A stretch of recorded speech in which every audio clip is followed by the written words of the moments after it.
In this video, you'll learn how to download Teamviewer on Mac in just a few minutes so you can start remotely controlling computers right from your macOS device.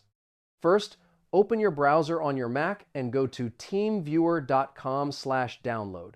The website will automatically detect your operating system and show you the right version of Teamviewer designed specifically for macOS.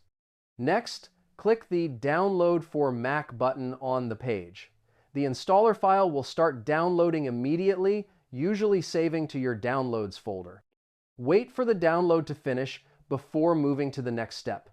Now, open the downloaded.dmg file by double-clicking it.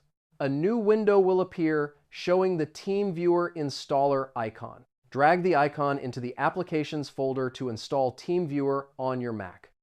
After that, open your Applications folder and double-click the Teamviewer icon to launch it. You may need to grant some permissions in your system settings, especially under Privacy and Security, for full functionality. Once Teamviewer is open, sign in with your account or create one if you're new. Your Teamviewer ID and password will appear on the main screen, ready for you to start connecting to other devices. And that's it. Teamviewer is now downloaded and installed on your Mac, ready to connect with computers anywhere in the world.